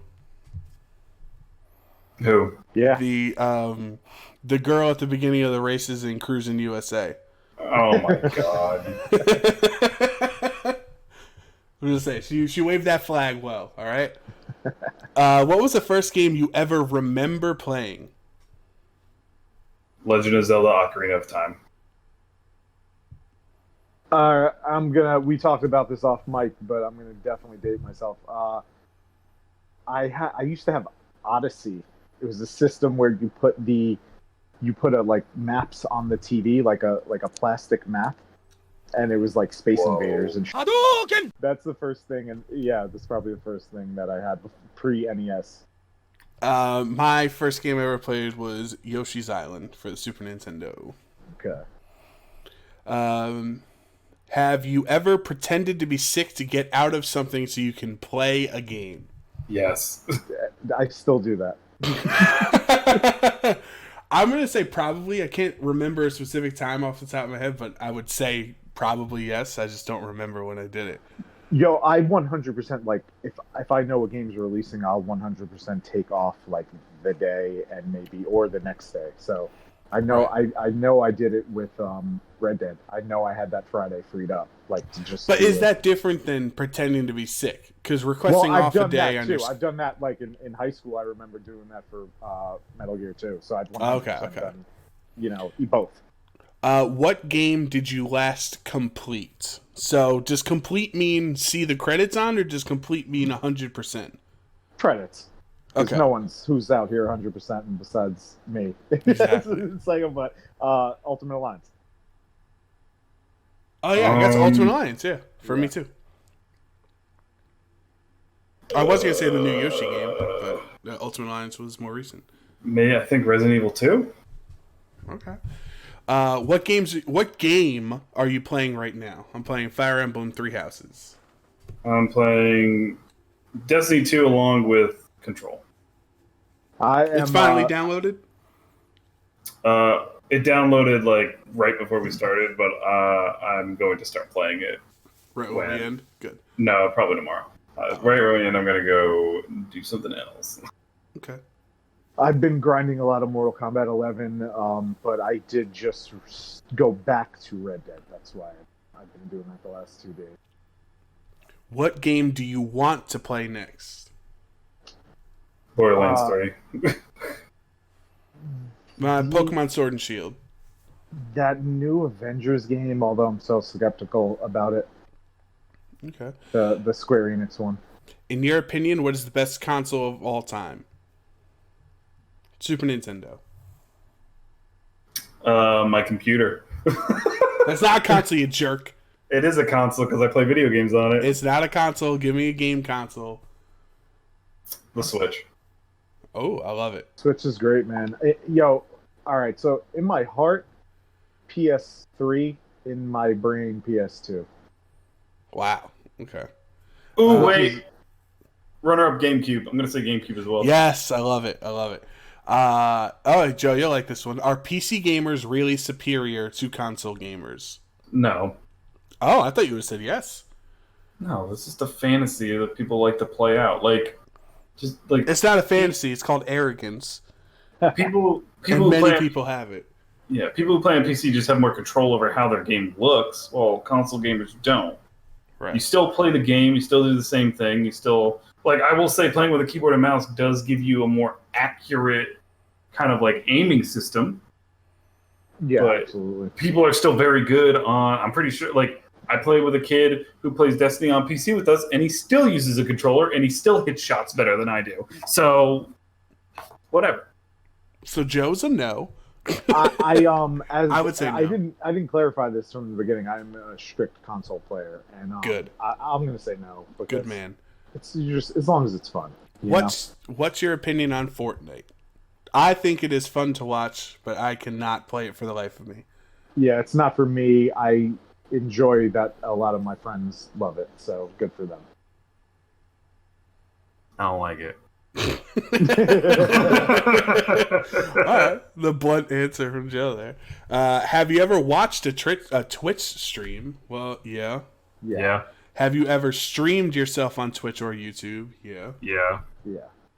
Have you ever used a walkthrough? Yes, no shame. Yes, Yeah, all of the time. I still use one. I used to now. buy the guides, like the book guides for Resident Evil 2.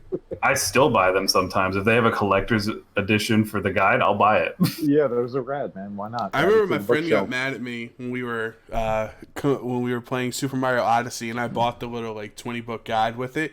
And I used it for the remaining 50 moons I didn't find or whatever. That's cheating. I'm like, there's 900 moons. I think my $20 purchase still counts as me completing this game by getting every moon. Yeah, I got 800 of them on my own. If you're playing a single player game, I feel that cheating is not a thing because you just have fun with it. Whatever. It's a game for you to have fun with. Yeah, it's not a game you're competing. There's no rules. All right, boys. What's the best weapon you've ever used in a game? Oh, that's a great question. Oh man, Gjallarhorn, baby. The Master Sword, Joe Brown. That's a great answer. I was debating it, but I really am a big Final Fantasy VII fan, and the ultimate weapon of Clouds at the end. I really enjoy that. Okay. Have you ever had to stop playing a game because it was too scary? Yes. Yes, I was in Joe's room. We played some flashlight game in your room, Joe. Outlast. Yeah, I was not about it.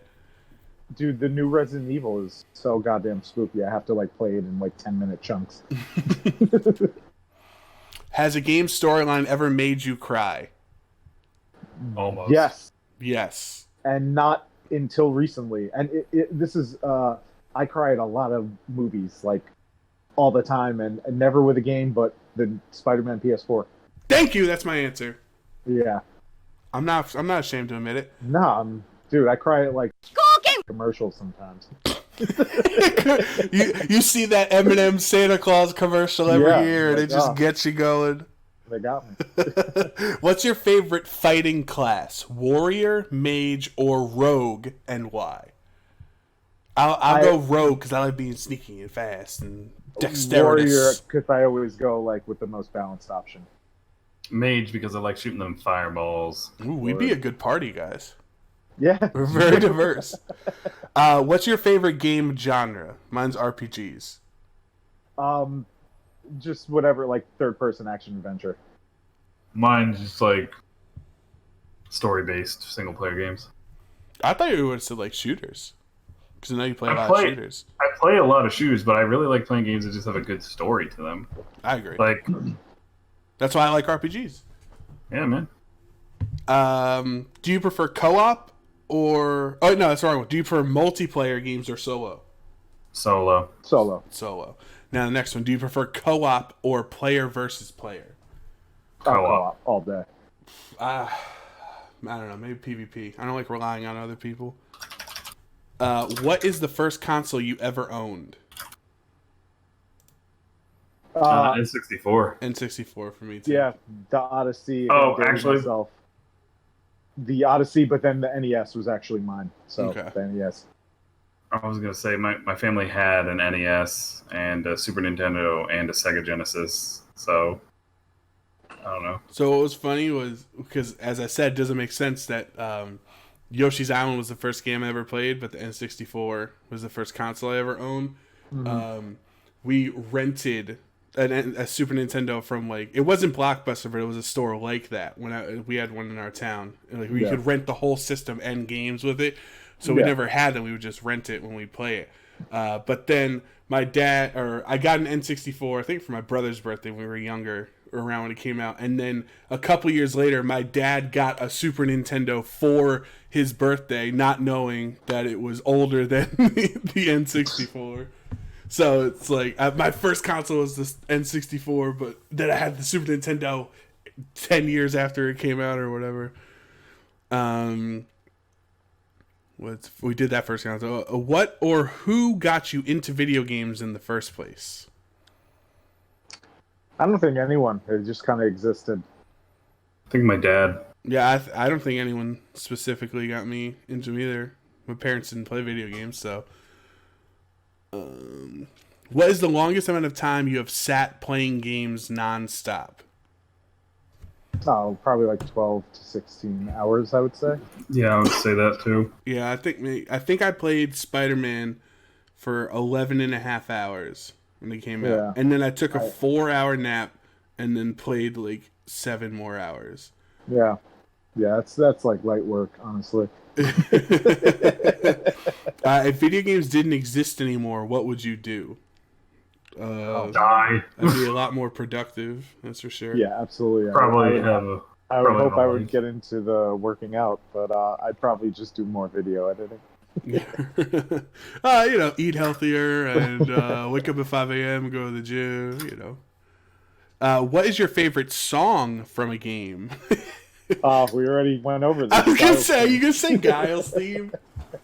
Honorable mentions to the Final Fantasy VII battle themes. I would probably say Dearly Beloved from Kingdom Hearts. When You Walk Away, that one. Oh, and can I give an honorable Simple and mention Clean to is the answer, Joe. Yeah, there you go. Honorable mention to the entire Red Dead 2 score. No, I'm not allowing it. Because I listen to that on the daily. It's not just horse tracks and there's whistle blows. There's songs written by Grammy-winning artists. It's phenomenal. You should check it out. Oh, okay. Yeah. Have you ever wanted to live in a world from a game? If so, which one and why? I definitely have. Pokemon. Literally any region in Pokemon. Yeah, Pokemon. I don't think I have. And I don't know if I would want to. It sounds terrifying on so many levels. Okay. Yeah, some of the games have a very terrifying thing. Which video game character do you most wish you were like? Wow. Solid Snake. Nice. Nice. I don't know. You know what? Goku's been in video games, am I right? Yeah, Sure. Goku. No, I don't want to be like Goku. I don't know. Sonic the Hedgehog's cool. I'll be like him. He's fast, I guess. What's a game you've spent the most amount of money on? Marvel Heroes.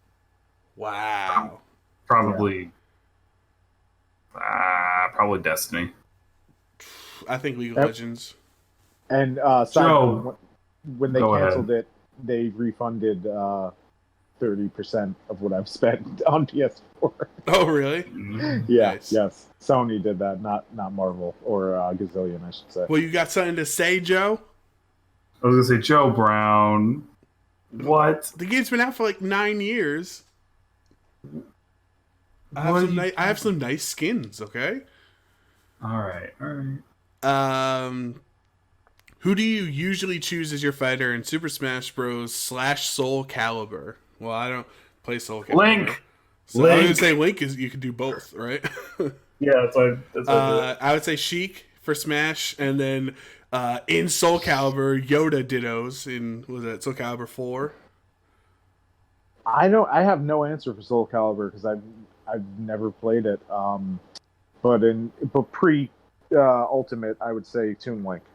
Okay. Xbox or PlayStation? Choose one. PlayStation. Xbox. PlayStation, unfortunately. I hope it changes. I hope I become an Xbox stan next generation. What are you hoping for at the next E3? I don't know. Can we let all the things that happened from last E3 happen first, and then I can make a decision? I don't know. Like, that's too. It literally was like 2 months ago, so I can't really. I don't know. Maybe like Halo Infinite. Like, I hope it's good. That's what I'm hoping for. I hope it's good. Something I always wanted was an Infamous HD collection. Ooh, I've been that'd waiting be for that cool. for a while, and I just feel it's never going to happen. So maybe we Actually- should do that. I want to find out more about that game that The Ghost of Tsushima. that one, and there's another one I think Oh. that Arcane is making I with don't know. Bethesda. Oh my god, I can't remember what it is. I don't know. Deathloop. That's the game. Oh, Deathloop. Okay. I would like to- Who is your favorite villain from a video game and why? Oh man, villain. I really don't like a lot of villains. I usually think they're like dumb. And be like, oh, come on, don't be a jerk. Like, Well, in the off the head format, I'll say Sephiroth. I'll say Ganondorf.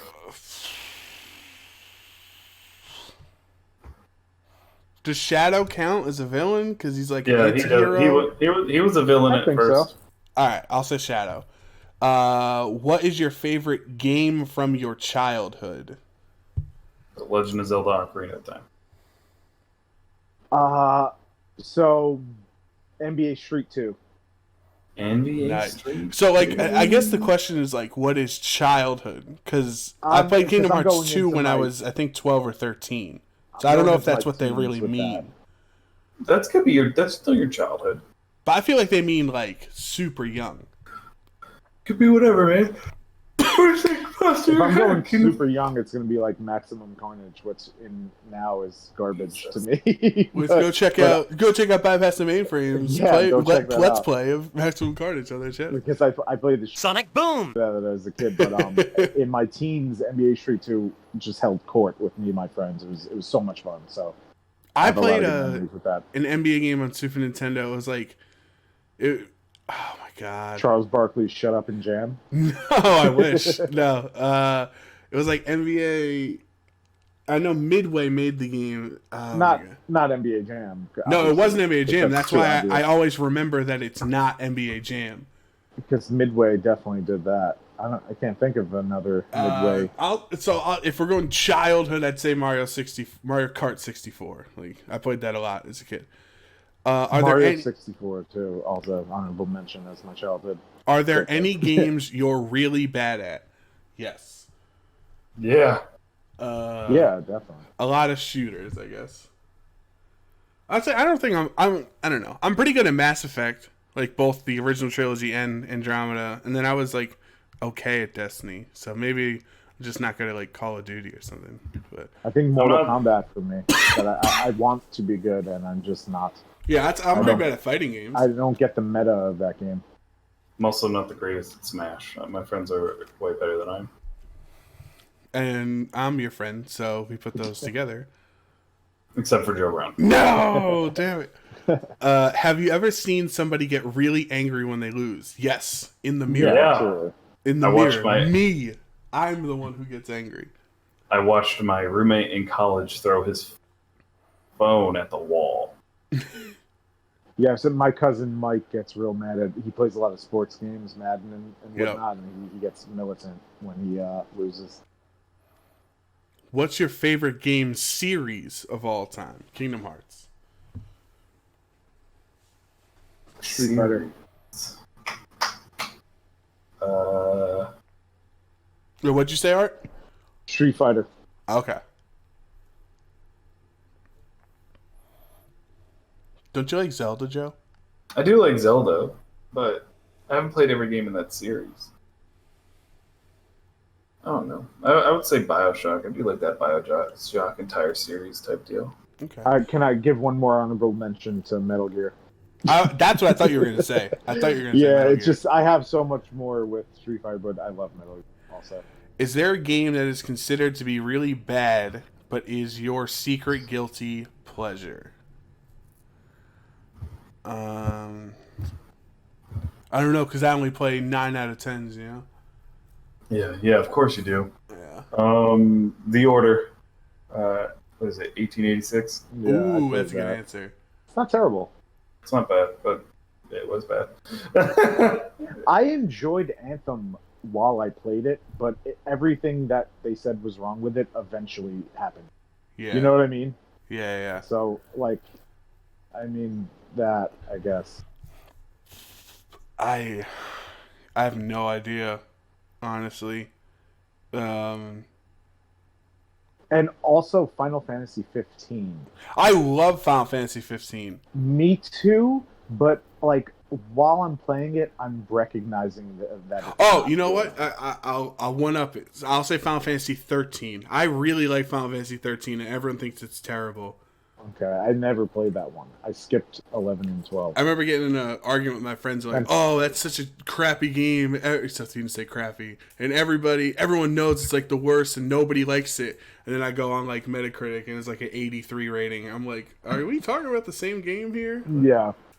But everyone craps on Final Fantasy 13, and I think it was really fun. Hold on. What's more important, action or story? Story. Action to me, if that means gameplay. Yes, which that's I what would it means. assume. Yeah, gameplay 100% to me. Okay. If you could have any video game character as your best friend, who would it be? I'm gonna say Kazooie because I'm already Banjo. Get it, Joe? Because my name is Joe. I got it. Solid Snake. What a terrible friend! No, he'd be rad. He'd He'd be Nikita rad. missile launchers. He can infiltrate things for me. I don't know. You know What was the question again? If you have I was any thinking video too game hard. character as your best friend, who would it be? Oh, who would it be?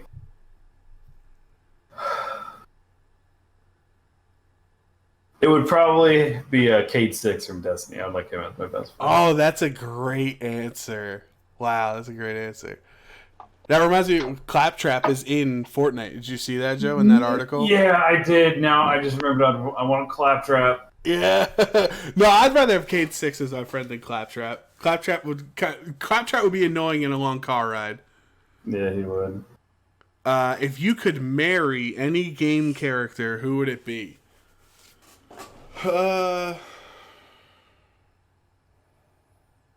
Lightning, Marry- Final Fantasy 13. If I could marry any game character, who would it be? Like, who's your waifu, dog? Cammy. Oh, okay. Not Chun-Li. I was debating. That was the two I was debating, but I'm more of a Cammy stan than Chun. I'm an Ibuki stan. I don't even know how to play her, but anytime any of those, like, I watch Street Fighter and someone plays her, I'm like, oh, that's my girl. I hope they win. I don't know. I don't really have a waifu type thing on a video game. Well, you know, Cammy's like my. there's not a lot of second waifus for you in PUBG, Joe. You know. Yeah, I guess you're right. You could say Elizabeth in Bioshock Infinite. I would say if I have to pick one, I think I would go with Moxie from Borderlands. Nice. Okay. Would you rather have loads of time to play games but only be able to buy 2 games a year, or be able to buy loads of games but never have much time to play them? I think the 2-game thing. I was gonna say I'm currently living in the latter option. So currently in at option B. I'd rather maybe do the 2 games a year, but I feel like I'd run out of games to play. Right, but think about, like, if I did 2 games, I could do Pokemon and then a fighting game of my choice. And so those, it's not like just a 10-hour story mode that just, you know, playing forever. Like, that would be like I'd be getting better at them because I'm only playing them. You know what I mean? I'd rather buy more games. I changed my mind. Okay. In your opinion, what's the worst game of all time that you've played? Fortnite. The Ninja Turtle game on the NES, the first one. Not Turtles in Time, because that, I want to be clear, it's the first acclaimed Turtles game on the NES. It is Tiger Knee garbage. No, Turtles in Time is amazing. You could bleep that one again. Sorry. I don't know if I'll have the effort to bleep it. Right, Joe? Right. He gets so mad at me. Yeah, I can't, like, I feel like if it was a bad game, I didn't play it. You know what I mean? Like, it doesn't fit in my memory. Like, you guys have any other guesses I could try to steal? The worst game of all time? There was so the reason, like, back in the NES, I could say Sonic 06, I guess. There you go. That was not good. But I was gonna say, like, back when you could only get one game that your parents bought you every couple of months, you know? That was like, I bought the Robin Hood NES game because the movie was huge, and that was the biggest piece of garbage I've ever played. I could have got Zelda, but I went with the Robin Hood game. It was such trash. All right. Final question on here, which I realized I actually skipped one earlier, I think, was what's a really popular game everyone seems to love but you don't like? Did we say that? Yeah. Yeah, we did. Oh, yeah, never mind. I thought I skipped it. Question 50. Would you give up video games for life and receive $500,000 in cash, or would you refuse the money? Yes. Yes to what? I would take the 500. I would say yes to that question. I would refuse. No games and take the money. I would refuse. I would refuse. No money. Me losing Pikachu for $500,000? I don't think so. Because then I would invest it and make my own games. But you would have to give up playing video games forever. You wouldn't even be able to play your master. You couldn't even play test the games you were making. Yeah, I suppose it's a bad decision. But what are you gonna do? I've made it. You can cry yourself to sleep with that $500K. I gotta sleep in that bed that I made. All right, that's the last question. Unless you have any other, you guys have any other questions off the top of your head, video game related? No, that's it. No, I got nothing. All right. Well, Aaron Judge just hit a home run, so I'm going to go do backflips. And we're going to end this episode of Cup of Joe's. But before we end it, Art, if you just want to promote Bypass the Mainframe one last time, let everyone know where they can find you on social media and everything like that. Yeah, absolutely. Thank you. So Bypass the Mainframe on YouTube, it's Bypass the Mainframe.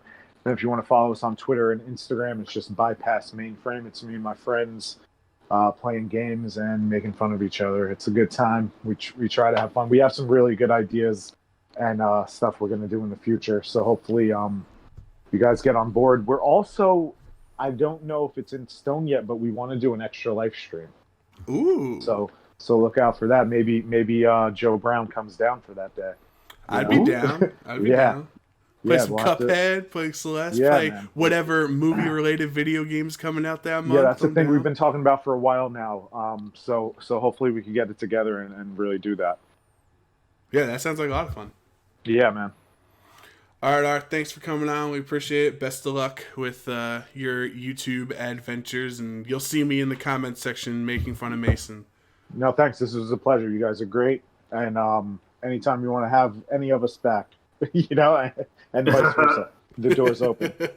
Sounds good. We'll do. All right, Joe. I wanna go watch the Yankees. Take us home. All right, thanks for joining us on another Steven Hub episode of Cup of Joe's. I've been your host, Joe Parian, accompanied with me always is my best friend Joe Brown, and our special guest this time, Art. So join us next week for another great episode of Cup of Joe's. What just fell out of your head? My dice.